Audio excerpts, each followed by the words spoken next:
Here, a train of length L is equal to 350 meters start moving rectilinearly with constant acceleration, that is 3 into 10 to the power minus 2 meter per second square. Now,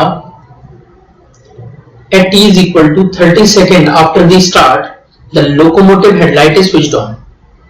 This is the headlight of the locomotive and this is the tail light. ये दूरी है 350 metre जो कि train की total length है. Acceleration इतना दिया हुआ है 3 into 10 to the power minus 2. 30 second एक इवेंट है. 30 सेकंड पर कहा हुआ है कि हेडलाइट स्विच ऑन की जाती है ट्रेन की. इसको इवेंट 1 नाम दिया गया. t is equal to 90 second पर टेल लाइट ऑन की जाती है ट्रेन की. इसको इवेंट 2 नाम दिया गया. तो एक हमसे पूछा हुआ है फर्स्ट पार्ट में कि ट्रेन के रेफरेंस फ्रेम में इवेंट 1 जब हुआ और इवेंट 2 जब हुआ, इन दोनों पॉइंट्स के बीच की हमको दूरी बतानी. जिस जगह इवेंट 1 हुआ, जिस जगह इवेंट 2 हुआ, ट्रेन में बैठे हुए ऑब्जर्वर के हिसाब से हमें आइडेंटिफाई करना है इन दोनों इवेंट्स के बीच की दूरी कितनी थी. तो obviously observer O1 is sitting in a train, तो हेडलाइट स्विच ऑन होती है t इक्वल टू 30 सेकंड्स पर और t इक्वल टू 90 सेकंड पर टेल लाइट स्विच ऑन होती है अकॉर्डिंग टू दिस ऑब्जर्वर. तो इस ऑब्जर्वर के हिसाब से जो कि ट्रेन के साथ ही चल रहा है, इसके हिसाब से ऑब्वियस सी बात है कि हेडलाइट और टेल लाइट के बीच की जो दूरी है दैट इज 350 मीटर, वही उन दोनों इवेंट 1 और इवेंट 2 के बीच की दूरी रहेगी.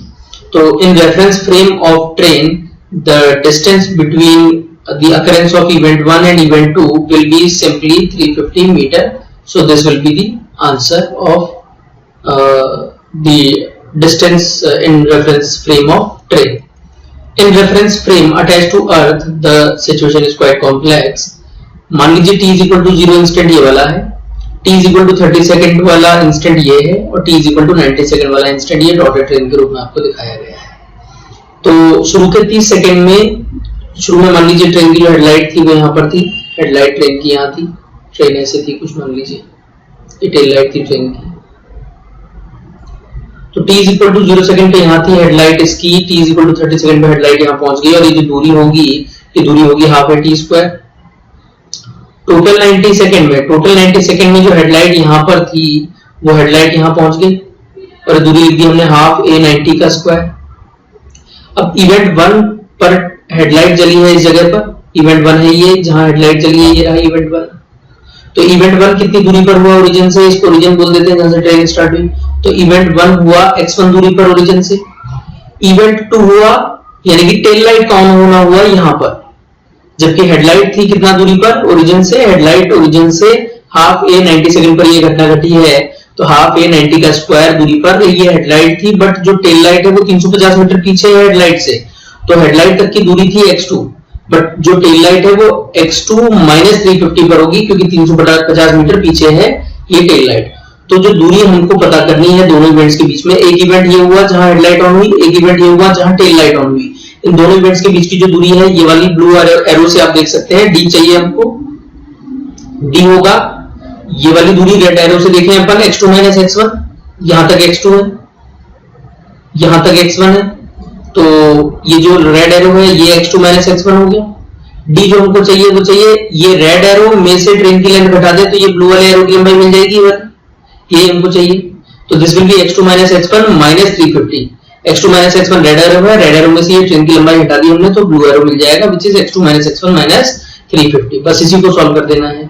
x2 है हाफ a इंटू 90 का स्क्वायर, x1 है हाफ a 30 का स्क्वायर, हाफ ए कॉमन ले लिया 90 स्क्वायर माइनस 30 स्क्वायर और ये माइनस 350 चल ही रहा है. सॉल्व करेंगे finally it will come out to be minus 248 metre. It can also be written as 0.24 kilometer, which is the answer also. From this figure, we can view the second part. Like you should understand this part quite clearly. In this part, this is the position blue is the position of train at t is equal to 30 second, and this yellow is the position of the train at t is equal to 90 second. So time elapsed is 60 second. 60 second बीते हैं. t is equal to 30 second पर आप देख सकते हैं जो blue colour के मैंने लाइट बनाए हैं, t is equal to 30 second पर ये वाली लाइट ऑन हुई, ये वाली लाइट ऑन हुई t is equal to 30 second पर. यदि ट्रेन खड़ी रहती तो 90 सेकंड पर ये वाली लाइट ऑन होने वाली थी पीछे वाली. बट ट्रेन तो आगे चल रही थी, एक्सेलरेट होती हुई किसी एक्सेलरेशन ए वगैरह से।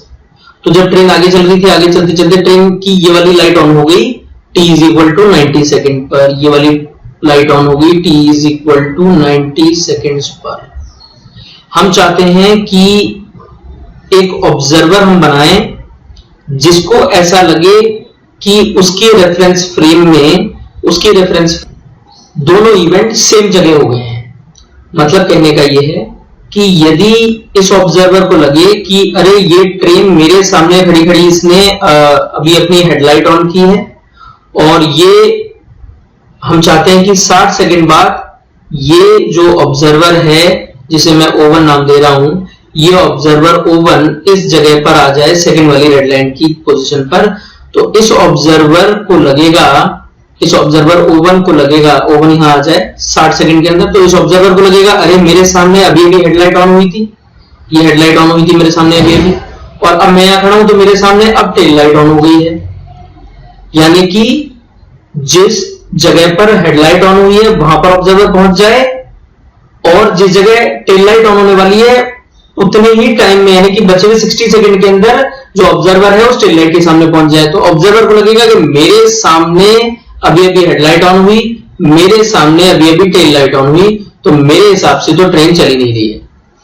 और for this to happen, let's say observer is moving with speed v at constant speed v, और इस दौरान उसको 248 मीटर तय करने होंगे जो कि हमने पिछले पार्ट में ऑब्टेन किया था।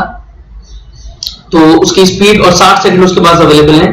तो 248 is the distance that he need to cover in 60 seconds only. So his velocity or speed will become 4 meter per second approximately.